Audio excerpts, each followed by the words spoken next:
오늘은 하나님 바라보기라는 제목으로 하나님 말씀을 함께 증거하도록 하겠습니다. 저희가 아모스서를 6주에 걸쳐서 지금 보고 있습니다. 지금 앞에 보시면 이제 이쪽으로 붙여놨죠. 저희 주제 성구입니다. 다 같이 한번 읽어보겠습니다. 너희는 여호와를 찾으라 그리하면 살리라. 아멘이십니까? 아멘. 그러한 은혜가 오늘 있기를 축원드립니다. 아모스서는 4가지의 구조로 이루어져 있다고 말씀드렸죠. 첫 번째 구조는 너에게 서너 가지 죄악이 있다 하면서 여러 가지 이스라엘의 주변국들의 죄를 이야기하면서 하다가 나중에 유다의 죄 그리고 이스라엘의 죄까지 하나님이 아모스의 입술을 통하여 이야기하시는 모습이 있었습니다. 그 다음 두 번째 구조는 들으라 설교 시리즈입니다. 아모스가 이제 너희들 죄가 있으니 이제 들으라. 너희가 이 말씀을 들으면 내가 이렇게 행하리라. 너희를 징계하지 않고 내가 너희를 회복시키리라 하는 말씀이 이제 두 번째 구조에 들어있고요. 세 번째 구조가 화 있을진저 시리즈입니다. 화 있을진저. 너희가 이렇게 들으라고 얘기했는데도 불구하고 그렇지 아니하니 이제 너희에게 이러한 화가 미칠 것이다 하고 이야기하는 것이 세 번째 구조고, 네 번째가 이런 것들이 어떻게 이룰 것인가를 5가지의 환상을 통해서 보여주는 것, 이것이 바로 아모스서의 구조라고 제가 말씀드린 적이 있습니다. 그래서 오늘은 들으라 설교 시리즈의 두 번째 시간입니다. 그래서 들으라 하는 듣는 사람들은 누구냐면 북이스라엘 사람 중에서도 수도에 살고 있었던 사마리아 성에 살고 있었던 사람들이 바로 오늘 들으라 사람들의 청중입니다. 내가 너에게 다시금 기회를 줄 건데 그렇게 하지 못할 때는 이렇게 할 것이다 라고 사마리아 사람들을 콕 집어서 하나님이 말씀하고 계신다는 거예요. 북이스라엘은 전에도 말씀드렸다시피 솔로몬 이후에 최고의 번영을 누리고 있었습니다. 외교적인 공백이 있었습니다. 아수르가 무너지고 바벨론이 나왔지만 바벨론도 굉장히 힘겹게 버티고 있는 시대였고, 애굽은 내부에서 분란이 일어나서 위로 올라갈 수 없는 그 제국의 꿈을 꿀 수도 없는 그러한 상황에 있어서 외교적 공백 가운데 북이스라엘은 굉장히 평안을 누리고 있었다. 이거 조공으로 바치던 것들을 바치지 않고 내수 시장으로 돌려서 또 내수가 활성화되었고, 또 무역업을 통해서 많은 이득을 취했기 때문에 솔로몬 이후에 최고의 번영을 누리는, 물질로서는 전혀 부족함이 없는 굉장히 풍족한 시대가 바로 이 시대였다고 제가 말씀을 드렸었습니다. 그래서 살기 좋은 곳이었어요. 지금 여러분들 가장 가고 싶은 곳 하면은 뭐라고 얘기하시겠어요? 뭐 이것저것 나오겠죠. 이 고대근동에서 야, 아이들 데려놓고 너 어디 제일 가고 싶어? 사마리아요. 어디에 가서 뭐 먹고 싶어? 사마리아에 있는 데 가고 싶어요 할 정도로 사마리아라는 도시는 그 지역에서, 그 고대근동 땅에서 굉장한 평안과 번영을 누리고 많은 문화적인 것들이 있었던 도시라는 거예요. 그래서 사마리아는 거지가 없었습니다. 사마리아는 집이 없는 사람이 없었어요. 다 잘 살았어요. 사마리아는 굉장히 행복한 곳이었어요. 근데 그 이면에는 안 좋은, 하나님이 말씀하시는 악이 있었다는 것입니다. 왜냐하면 가난한 사람이 없었던 이유는 가난한 사람들을 다 내쫓았기 때문입니다. 그죠? 그리고 우리가 그 아모스서 2장에서 한번 봤죠. 제가 한번 읽어볼게요. 아모스 2장 6절에서 7절까지. 여호와께서 이와 같이 말씀하시되 이스라엘의 서너 가지 죄로 말미암아 내가 그 벌을 돌이키지 아니하리니 이는 그들이 은을 받고 의인을 팔며 신 한 켤레를 받고 가난한 자를 팔며 힘없는 자의 머리를 티끌 먼지 속에 발로 밟고 연약한 자의 길을 굽게 하며 아버지 아들이 한 젊은 여인에게 다녀서 내 거룩한 이름을 더럽히며, 노예로 삼았으면 7년 이후에 다시 해방해줬어야 되는 불구하고 해방해서 자기 땅을 찾으러 왔는데도 불구하고 2명, 3명의 증인들을 돈으로 포섭해서 그 땅을 뺏어버렸다는 거죠. 그 머리에 있는 티끌까지도 다 먹으려고 달려들었다는 거죠. 그 땅을 빌려주고 그 금리 이자를 취하는 것, 그 이자에 100만 원은 100만 원에서 10만 원을 못 갚았다고 그 땅을 다 취해버리고 노예로 삼아버리는 이 일이 사마리아 안에서 이루어졌기 때문에 다 보았을 때는 번영이 이루어진 멋진 도시처럼 보였지만, 그 도시에서 멋진 도시처럼 보여진 이유는 가난한 사람을 다 내쫓았기 때문이며 부자들만 살아갔기 때문입니다. 정경이 유착되어 있었기 때문입니다. 자기들만이 잘 먹고 잘 사는 향락이 넘치는 곳이었습니다. 이랬던 바로 사마리아입니다. 그래서 이 사마리아 가운데서 이 사마리아가 얼마나 더 많은 것들을 누리고 있었는지 오늘 본문을 통하여서 알 수 있습니다. 12절 말씀을 한번 다 같이 읽어보겠습니다. 시작. 여호와께서 가라사대 목자가 사자의 입에서 양의 두 다리나 귀 조각을 건져냄과 같이 사마리아에서 침상 모퉁이에나 걸상의 이스라엘 자손을 건져냄을 입으라. 제가 개역 한글로 한번 읽어보면요, 뒤쪽을 보면 사마리아에서 침상 모퉁이에나 걸상의 비단 방석에 앉은 이스라엘 자손이 건져냄을 입으리라. 지금으로부터 한 2800년 전이에요. 한 3000년 전의 시절이에요. 그렇다면 우리나라로 볼 때 한 기원전 800에서 1000년 전이면 고인도 시대를 갓 벗어나서 고조선 이야기를 할 때입니다. 근데 지금 사마리아 성은 무슨 일이 있냐면요, 침대 생활을 했다는 거예요. 그죠? 침대 생활을 했고 방석마다 비단이 깔려 있다는 겁니다. 어마어마한 경제적인 것, 또 문화적인 것들을 누리고 살아갔다는 거예요. 호사스럽게 살았다는 거죠. 그러면서 또 15절 말씀 보면 더 깜짝 놀라실 겁니다. 15절 말씀 다 같이 읽겠습니다. 시작. 겨울궁과 여름궁을 치리니 상하궁들이 파괴되며 큰 궁들이 무너지리라. 여호와의 말씀입니다. 겨울궁과 여름궁이라고 합니다. 겨울궁과 여름궁. 결장을 의미하는 겁니다. 겨울에 사는 집이 따로 있고요, 여름에 사는 집이 따로 있었다는 얘기예요. 그리고 거기서 또 더 나아가서 상하궁, 궁을 상하로 지었다고 합니다. 열왕기상 10장 18절에 보면 왕이 또 상하로 큰 보좌를 만들고 정금으로 입혔으니 라고 나온다는 겁니다. 요즘 우리나라도 이렇게 부자들 보면은 추울 때 이렇게 하와이 같은데 가셔서 여름을 보내시고, 또 너무 더울 때는 또 어디 가서 이렇게 또 보내시고, 시원한 데 가서 보내시고, 이렇게 우리나라에 있는 시간보다 이렇게 왔다 갔다 하는 시간들이 참 많잖아요. 그런 것처럼 이분들은 그렇게 여름에 있는 집이 있고 겨울에 있는 집이 따로 있고 이 모든 것이 다 따로 있었다라는 얘기예요. 굉장히 풍족하게 살았던 이야기죠. 그리고 실제로 사마리아 쪽에서 고고학자들이 땅을 파서 참으로 많이 나왔던 출토됐던 것들 중에 하나가 상하입니다. 상하문이에요. 그래서 고대 사회에서는 상하가 이 사치의 상징이었습니다. 그 북이스라엘의 아하방 기억하십니까?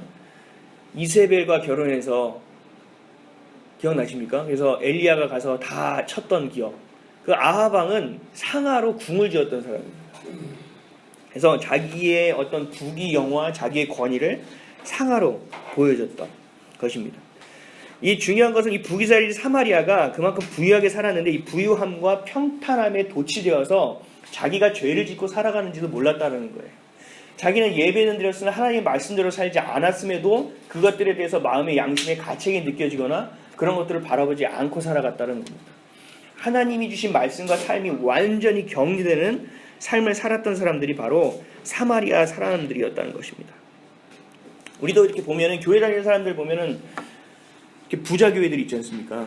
그래서 이렇게 잘 사는 분들 봐요. 양복 때깔만 봐도 굉장히 대단하신 분들을 많이 뵐 수 있는데, 자기가 교회 다니면서도 뭔가 권위를 취하려고 하고 교회에서 큰 소리를 내려고 하고 교회에서 뭔가 자신이 더 섬겨야 되는 입장인데도 불구하고 뭔가 군림해야 되는 위치를 착각하고 계시는 분들이 참 많다는 거죠. 자기의 생활이 풍족하고 어디 가서 큰 소리 칠 수 있기 때문에 그러한 삶을 사는데, 그러한 분들이 하나님을 의지 않고 그렇게 살아갔을 때 문제들이 오는 것을 바라볼 수 있어요. 자녀가 갑자기 다친다거나 아니면 그분의 건강이 하나님이 치신다거나 여러 가지 일을 통해서 한 방에 꼬꾸라지는 모습들을 볼 수 있어요. 파산당하는 모습들을 많이 볼 수 있어요. 그런 분들은 대부분 기도에 올라가서 이렇게 기도하죠. 주여 살려주십시오. 주여 어떡합니까? 그제서야 하나님 앞에 무릎 꿇는 모습들이 있다는 거예요. 그래서 우리는 그런 모습들을 보고 늘 하나님을 의지해야 됨을 마음속에 새기셔야 합니다. 말씀의 내 모습을 비춰보아서 초심을 잃지 않게 하나님이 주신 그 말씀의 길로 늘 향할 수 있도록 노력해야 한다는 것입니다. 어떻게 무엇을 내가 누릴까를 생각하시면 안 돼요. 하나님이 나에게 주신 것을 어떻게 무엇으로 누릴까가 아니라 하나님이 이것을 왜 주셨는지에 대해서 우리가 늘 고민하고 생각해 봐야 된다는 사실입니다. 지나치게 세상을 의식하고 지나치게 사람을 의식하는 사람이 아니라 하나님만을 의식하고 하나님만을 의지하는 삶을 살아내셔야 된다는 겁니다. TV를 보면은 성라인, 규라인 이런 거 들어보셨습니까? 규라인이 뭔지 아시죠? 예, 이경규 라인이죠. 그래서 이경규 떠오르면 같이 출연하는 이 후배 개그맨들이 있어요. 성라인은 뭔지 아세요? 유라인이라구나. 유라인. 유재석 라인입니다. 그래서 무한도전이든 런닝맨이든 유재석이 나오는데 같이 따라 나오는 친구들이 있어요. 그 라인들을 찾아가거든요. 우리도 보면 그렇습니다. 그 라인들을 찾아 살아가죠. 그죠? 그 라인이 꼭 나쁜 것만은 아니지만 불순하게 안 좋게 쓰려는 사람들이 더 많다는 거죠. 그 안 좋게 쓰는 사람들, 그 사람들은 그 사람이 나의 삶을, 내 모든 것들을 연명해 줄 거라고 믿고 따라가는 거잖아요. 근데 사람이라는 거는 늘 자기 코가 석자입니다. 그렇게 하다가 언제 쓰러질지 모르고 어떻게 될지 모른다는 거죠. 흔히 말하는 썩은 동아줄 아니겠습니까? 근데 우리는 그 사람의 라인이 아닌 하나님의 라인을 붙잡아야 된다는 겁니다. 본문 9절 10절 말씀, 오늘 본문 다 같이 한번 읽어보겠습니다. 오늘 본문 9절 10절 시작. 네. 너희는 사마리아 산들에 모여 그 성중에서 얼마나 큰 요란함 학대함이 있나 보라 하라. 자기 궁궐에서 포학과 겁탈을 쌓는 자는 바른 일을 행할 줄을 모르느니라. 여호와의 말씀이니라. 아멘. 이 구절에 나오는 너희가 누구냐면요, 지금까지 하나님이 얘기했던 다메섹, 가사, 에돔, 모압, 암몬 족속들을 얘기하는 거예요. 너희 죄가 있다고 얘기한 너희들 일로 와서 봐봐. 사마리아 성을 봐봐. 얘 내 라인이거든. 내 백성이거든. 내가 사랑하는 자녀들이거든. 근데 한번 봐봐라. 너희랑 다를 게 하나도 없어.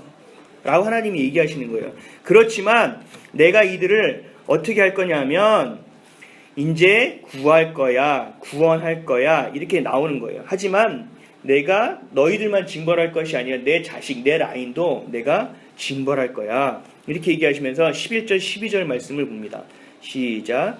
그러므로 주 여호와께서 이와 같이 말씀하시되 땅 사면에 대적이 있어 내 힘을 쇠하게 하며 내 궁궐을 약탈하리라. 여호와께서 이와 같이 말씀하시되 목자가 사자 입에서 양의 두 다리나 귀조각을 건져냄과 같이. 여기까지. 본즉 이스라엘 자손도 건져냄을 입으리라. 아멘. 11절의 말씀 보면 사면에 대적이 있어 내 힘을 쇠하게 한다. 이 시간이 갈수록 북이스라엘이 멸망하는데 위와 아래의 공격, 오른쪽에 있는 모압, 암몬의 공격까지 다 받아서 완전히 사마리아 성이 비극적으로 망하는 모습을 봅니다. 나중에 사마리아 성이 함락되기 전에 3년 동안 포위돼서 그 안에서 자기의 자식들을 삶아먹는 사건까지 일어나요. 굶어 죽는 아사 직전의 상황까지 와요. 다 미쳐버리는 상황까지 온다고. 하나님이 그렇게까지 만들어서 어떻게 하실 거냐면 사자 입에서 양의 두 다리나 귀조각을 건져낸 것 같이 다 씹어 먹혀서 다 죽을 그 상황에서도 내가 너희들을 건져낼 것이다라는 겁니다. 그렇게 아작을 내서 완전히 박살을 내서 내가 다시 회복시킬 거라고 하나님이 말씀하고 있다는 겁니다. 사치의 쾌락에 빠져 정신 못 차리는 죄를 내가 너희들의 목자로서 구원하겠다고 말씀하신 거예요. 이것이 바로 은혜입니다. 우리가 이러한 은혜를 잊기 위해서 생각해 봐야 될 것이 있습니다. 하나님을 바라보는 우리의 시각을 다시 한번 반추해 봐야 됩니다. 이러한 은혜를 얻기 위해서는 우리가 어떻게 해야 될 것인가, 이렇게 사마리아인처럼 살아가지 않기 위해서는 우리가 어떻게 살아갈 것인가에 대해서 오늘 한 가지로 하나님의 은혜를 나눠보도록 하겠습니다. 첫째, 우리가 믿음을 가지고 있는 하나님의 자녀라면 사람이 아닌 하나님만을 바라봐야 합니다. 굉장히 식상하는 내용과 같지만 정답입니다. 하나님을 바라봐야 합니다. 사람에게 뿌리 내리는 삶이 아니라 하나님에게 뿌리 내리는 삶을 살아내야 된다는 말입니다. 삼국지를 보면 이런 내용이 나옵니다. 유비 이야기가 나오면서 유비의 스승이 노식이라는 사람입니다. 유비의 스승이 노식이라는 사람인데 노식이 관직에 올라가면서 자신이 가르쳤던 유비를 비롯한 모든 제자들을 다 흩어버렸어요. 제자들을 다 흩어버리고 난 후에 유비에게만 추천서를 써줬어요, 노식이. 그래서 정현이라는 사람을 찾아가라. 너는 될 놈이니까 내가 추천서를 써서 너는 등용될 수 있게끔 해주겠다. 그래서 추천서를 멋있게 썼어요. 그래서 유비가 그 추천서를 간직하고 정현이라는 사람을 찾아가는 내용이 나와요. 찾아가면서 큰 개울을 만났습니다. 이 추천서가 젖지 않게 하려고 다 걷어붙이고 추천서를 들고 그 차가운 개울을 허리 넘는 그 물을 겨우겨우 건너갑니다. 힘들게. 온몸이 버들버들 떨리는데 건너가서 이제 옷을 짜고 말리고 다시 갈 길을 가려고 하는데 그 개울 건너편에서 어떤 노인이 한 분이 이렇게 얘기합니다. 야 이놈아, 너 혼자 건너가면 어떡하냐? 나도 좀 건너가게 해다오. 그래서 유비가 뭐 다른 사람 같으면 뭐 저런 미친놈이다 있어 그리고 그냥 갔을 텐데 이 추운 겨울에 나도 힘든데 뭘 업어? 이러고 갔을 텐데 유비가 확실히 인물은 인물인가 봅니다. 다시 건너갔습니다. 달리 건너가서 노인을 얻고 그 힘든 추운 개울을 버들버들 떨면서 다리가 휘도록 건너줬어요. 그래서 노인을 건너가고 안녕히 가십시오. 그리고 유비가 다시 갈 길을 가려고 하니까 노인이 화를 버럭 내면서 다시 얘기하는 거예요. 야 이놈아, 넌 눈이 있는 거야 없는 거야? 건너편에 있는 것을 봐라. 내 짐이 있지 않냐? 짐을 놓고 오면 어떡해? 짐을 가져와. 그래가지고 한참 고민하다가 다시 건너려고 하니까 어허, 그걸 네가 가져가면 어떡하냐? 나를 다시 업고 가라. 내가 가져가야 돼. 그래서 다시 그 노인을 업고 그 차갑고 힘든 개울물을 다시 건너서 그 노인의 짐을 찾아서 다시 건너왔습니다. 이제 유비는 너무 힘들고 지치고 화를 나고 너무 힘들어서 이제 자기 길을 가야겠다 하는 상황 가운데 노인이 이렇게 얘기합니다. 사람이 살아갈 때 세 가지가 줘야 한다. 그 중에 첫째가 얼굴이 좋아야 하는데 관상이다. 너를 보니 관상이 참 좋구나. 귀도 이렇게 컸다고 하죠. 관상이 좋구나. 두 번째가 뭐냐면 신상이다. 몸이 좋아야 한다. 근데 너는 내가 볼 때 신상도 좋은 것 같다. 근데 그것도 다 좋아야 되지만 가장 좋은 한 가지가 있다. 이게 없으면 다 소용이 없다. 그게 뭐냐면 심상이다. 마음이다. 너의 마음의 상은 참 좋구나. 내가 이렇게 무례하게 한 걸 용서해다 하면서 이것저것 둘이 얘기하기 시작했어요.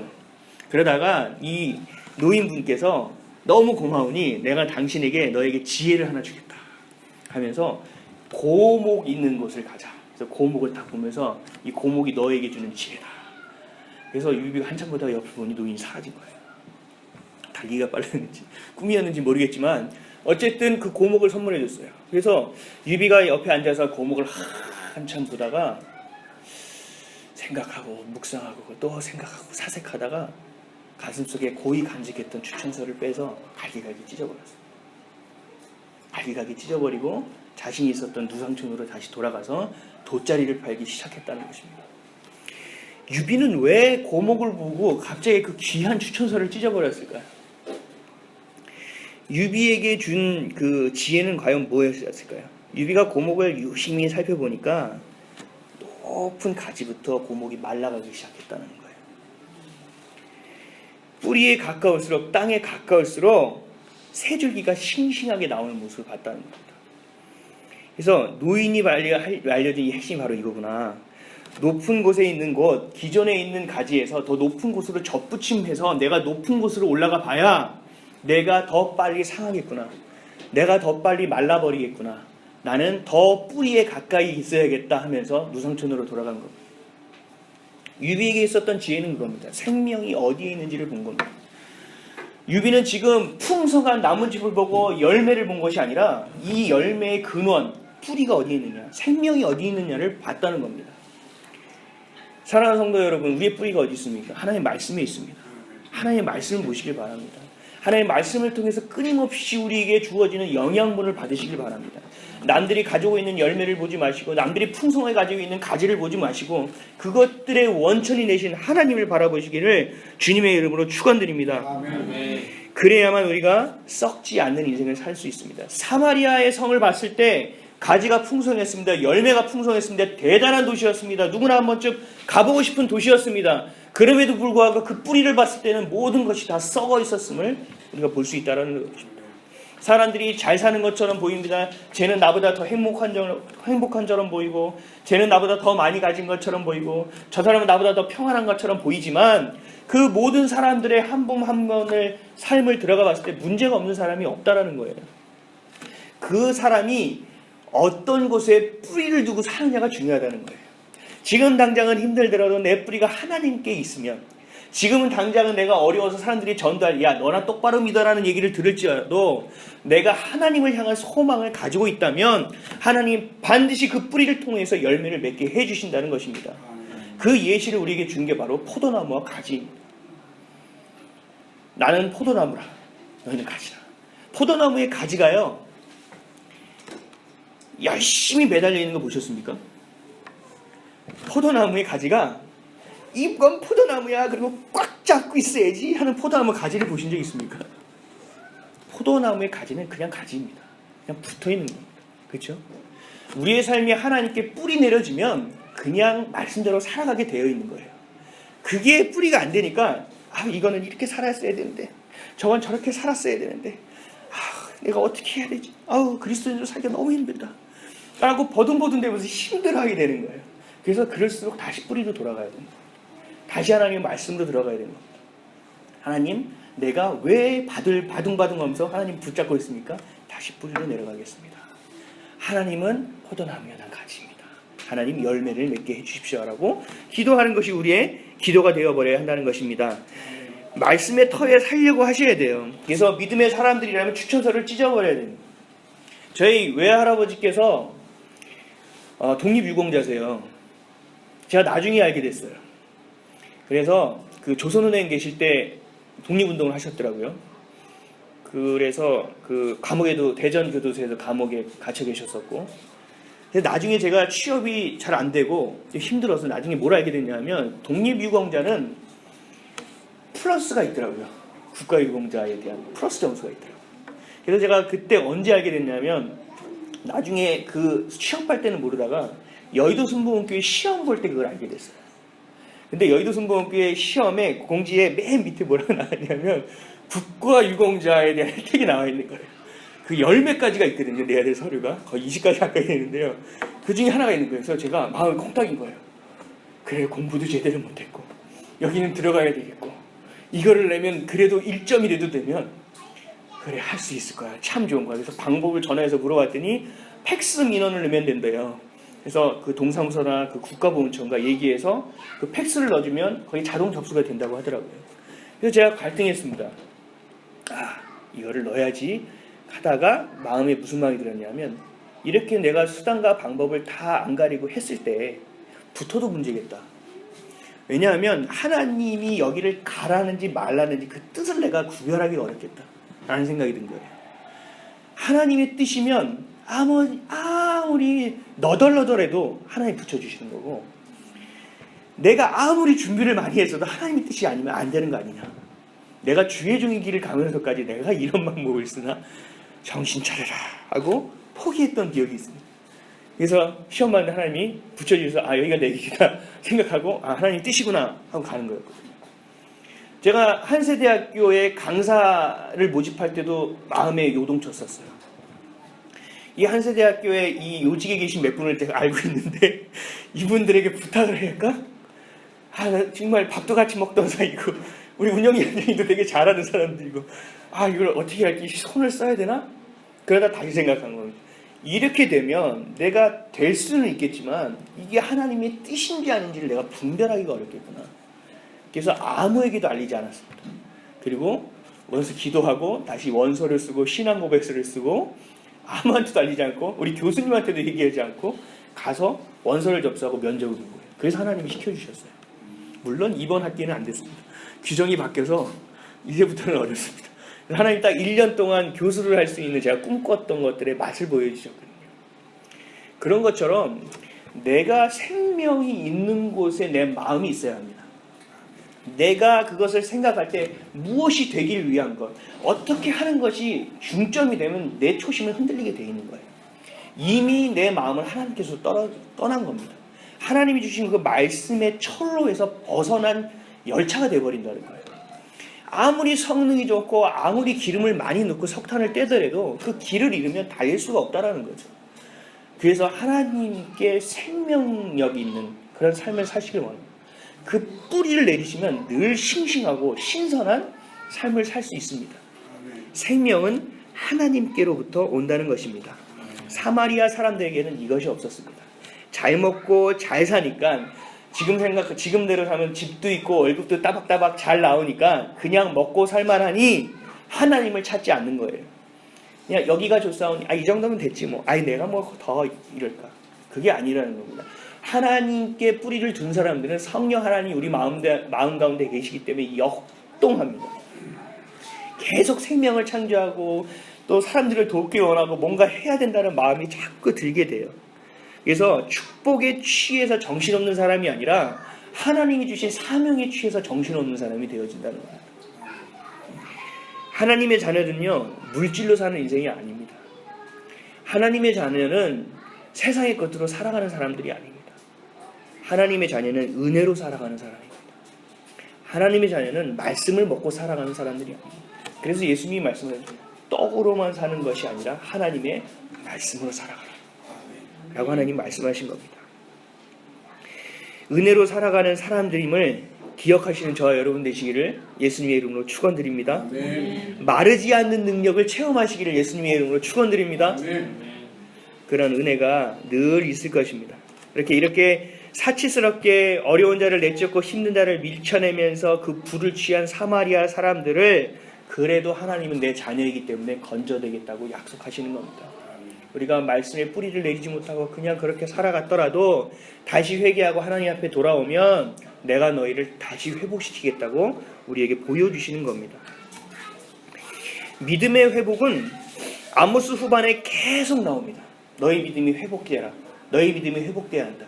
너희 믿음이 회복돼야만 나와 함께 할 수 있다. 너희 믿음이 회복되는 것이 너희가 살 길이다라고 계속적으로 아모스 하반절에 계속적으로 나옵니다.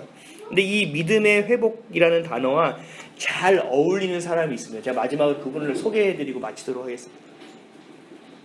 인도의 에슈람 공동체라고 아십니까? 인도에 에슈람 공동체라고 있는데 그 에슈람 공동체를 만드신 분이 그 선교사님이세요. 그 에슈람의 뜻은 은신처라는 뜻인데 그 선교사님이 스탠리 존스라는 선교사님이 계신데 그분이 인도에서 사역을 하다가 이 사람들과 살기 위해서는 어떻게 해야 되는지 시행착오를 겪고 나서 에슈람 공동체를 만들어낸 거예요. 나중에는 인도 사람들과 너무나 잘 접목이 되고 특히 하나님의 말씀의 뿌리를 가지고 있었던 이분의 사상이었기 때문에 이분의 목회 철학이었기 때문에 나중에는 인도의 24개의 공동체가 세워지기도 했습니다. 근데 이분이 강조했던 것이 믿음을 회복시키기 위해서 강조했던 것이 딱 3가지가 있어요. 뭐냐면 첫 번째가 예수님은 습관을 쫓아 일어나자마자 말씀을 읽으셨다. 두 번째가 예수님은 습관을 쫓아 일어나자마자 기도하셨다. 세 번째가 예수님은 습관을 쫓아 가르치셨다라는 겁니다. 성경에 예수님은 이렇게 사셨다라는 거예요. 그래서 이 3가지를 우리도 습관을 쫓아서 해야 된다는 겁니다. 제가 전에도 얘기했다시피 아침에 저는 일어나면 그냥 이렇게 뒤집어져 가지고 엉덩이를 하늘로 쳐들고 베개 속에 손을 넣고 하나님께 기도합니다. 하나님, 오늘도 아침입니다. 일어나기가 왜 이렇게 힘듭니까? 하나님, 오늘도 주님을 찬양합니다. 오늘도 경배합니다. 눈도 못 떴지만 경배합니다. 눈곱을 떼지도 않았지만 주님 사랑합니다 하고 고백으로 시작합니다.